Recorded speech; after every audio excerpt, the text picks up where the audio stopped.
안녕하세요. 경자입니다. 이제 5월 3주차 청약이 끝났으니까요. 5월 마지막 남은 4주차 청약을 슬슬 준비를 해보려고 합니다. 오늘은 워밍업으로 진영이라는 종목에 대해서 파악을 해보겠습니다. 이제 5월 청약은 화면 보시는 세 종목이 남았는데요. 나라셀라와 진영이 다음 주 월요일과 화요일에 청약을 합니다. 그리고 주 후반부에는 마녀공장이 청약하는 일정인데요. 진영은 환불일이 25일 목요일이니까 환불 기간은 이틀입니다. 자, 그러면 오늘도 어떤 회사인지부터 파악을 해볼 텐데 요즘에 가구를 보면 내부는 합판 같은 나무로 되어 있지만 표면은 매끈한 플라스틱 소재를 사용하는 가구가 많은데요. 진영은 이런 가구 표면재를 만들고 있습니다. ASA, 즉 아사라고 불리는 신소재를 기반으로 점점 고객사를 넓혀가고 있다고 하는데요. 이 소재는 오랜 기간 사용을 해도 색상이 유지되는 것뿐만 아니라 열에도 강하고 또 친환경 소재로 분류가 된다고 합니다. 그래서 이 소재는 가구 표면재에 주로 사용이 되고요. 인테리어 자재나 가전제품에도 사용을 하고 있는데요.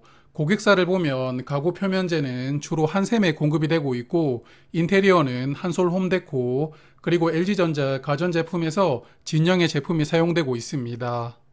제품별로 매출 비중을 보면 가구용 시트와 가구용 엣지밴드가 매출의 대부분을 차지하고 있습니다. 시트와 엣지밴드가 정확하게 무슨 차이인지는 모르겠지만 여하튼 가구 소재가 매출 대부분을 차지하고 있고요. 그리고 주목해 볼 부분이 가전용 시트인데요. 20년부터 매출이 조금씩 나오기 시작했는데 매출 비중을 매년 조금씩 늘려가면서 22년에는 7.1%까지 매출 비중이 늘어났습니다. 가구에만 집중되어 있는 고객사를 다변화하고 있다는 것이니까 저는 긍정적으로 바라볼 부분이라고 생각됩니다. 자, 실적을 보면 21년에 실적이 크게 늘어났고요. 22년에는 소폭 감소했습니다. 22년 기준으로 영업이익률이 13%, 순이익률은 11% 정도 나오고 있는데요. 진영은 직접 제품을 판매하는 것이 아니라 상위 고객사에게 부품을 공급하는 벤더사이거든요. 보통 벤더사가 이익률이 10% 이상 나오기가 쉽지 않은데 진영의 제품은 마진율이 좋아 보입니다. 그래서 22년에 실적 성장이 약간 꺾였긴 하지만 그래도 나름 괜찮은 실적으로 등장하는 기업이라고 생각됩니다. 자, 공모 가격은 상단이 4,200원이고요. 하단 가격은 3,600원입니다. 22년도 순이익은 51억 원이었으니까 상단 공모가 기준으로 PER은 14배, 하단 공모가 기준으로 PER은 12배입니다. 이익률이 10% 정도 나오는 기업이니까 밸류가 과도해 보이지는 않는데요. 다만 우려되는 점이 크게 두 가지가 있습니다. 첫 번째는 기존 주주들의 취득 단가인데요. 다른 투자자들은 주식을 얼마에 취득했는지 알 수는 없는데 이 종목을 주관하는 하이투자증권은 21년도에 사모펀드를 조성을 해서 이 종목을 취득을 했습니다. 아마 이때가 마지막 투자였으니까 프리-IPO로 22억 원을 투자를 받았다고 보이고요. 그런데 이때 주당 1695원에 주식을 취득하게 되었는데요. 조금 전에 공모가 밴드 하단 가격이 3,600원이라고 말씀을 드렸잖아요.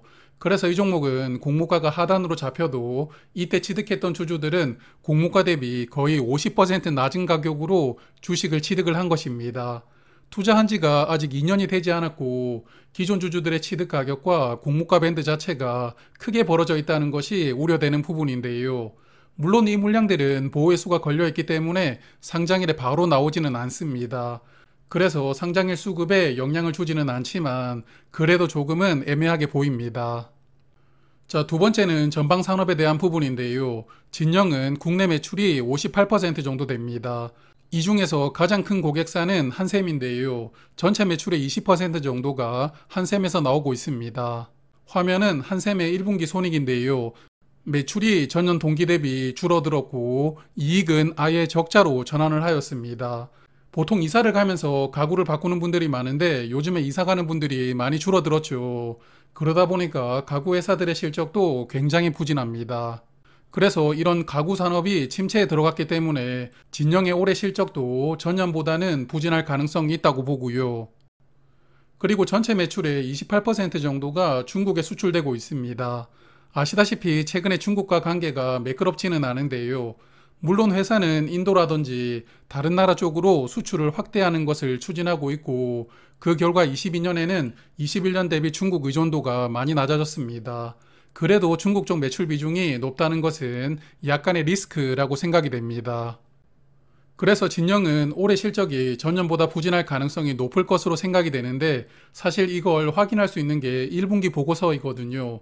수요 예측 결과도 중요하지만 올해 1분기 실적이 전년 대비 어느 정도 선방을 했는지도 청약을 판단해 보기 위해서는 중요한 자료입니다. 하지만 아쉽게도 1분기 실적이 아직까지 공시가 되지 않았고요. 증권신고서에도 기재가 되어 있지는 않더라고요. 그래서 이 종목은 작년 실적 기준으로 밸류는 부담스럽게 느껴지지는 않았지만 올해 실적은 또 작년과 다를 수 있으니까 아무래도 밸류로 판단하기보다는 기관들의 수요 예측에 기대어서 청약을 판단해야 되지 않을까 싶습니다. 자, 그러면 이제는 청약 정보 체크하겠습니다. 총 425만 주를 모집하는데요. 우리사주 조합에는 따로 배정된 수량이 없고 일반 투자자에게는 약 106만 주가 배정됩니다. 청약 주관사는 하이투자증권인데요. 하이투자증권 청약 주관을 거의 하지 않는 증권사인데 서브로 참여했던 것은 몇 번 본 적이 있었지만 단독 주관은 아마도 처음이지 않을까 싶습니다. 여하튼 일반 청약 한도는 약 10만 6천 주 정도 되고요. 최소 청약 수량은 10주, 청약수 수료는 2,000원입니다. 상장일에 유통되는 물량은 517만 주로 전체 주식의 30% 정도 풀립니다. 의무 합격을 감안하면 유통 물량은 20%대 후반까지 내려갈 것 같은데요. 유통 물량은 그럭저럭 보통 수준입니다.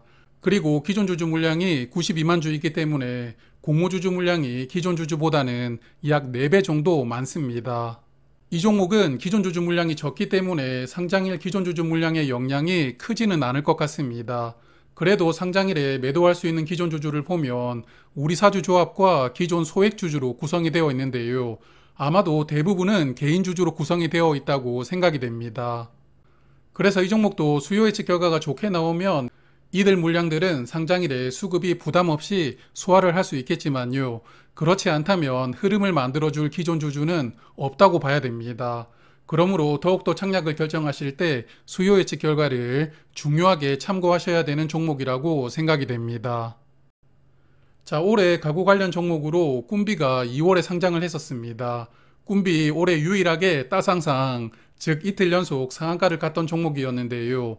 시가총액이 397억 원으로 사이즈가 아주 작게 등장하는 게 매력 포인트였었고 그러다 보니까 그분들이 상장일부터 적극적으로 개입을 하면서 시세를 어느 정도는 만들어 주었습니다.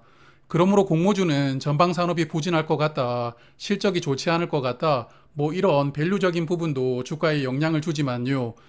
결국 수요 예측은 좋았느냐, 그리고 상장일부터 그분들이 개입을 하느냐 마느냐 이런 것으로도 엄청난 시세를 뿜어내는 종목들도 흔하게 볼 수가 있습니다. 그래서 저는 이 종목은 밸류보다는 그냥 수요 예측 결과를 기반으로 청약을 결정해 보려고 생각합니다. 진영은 이번 주 금요일에 수요 예측 결과를 공시합니다. 아마도 이날 같이 청약하는 나라셀라도 결과가 공시가 될 것 같은데요.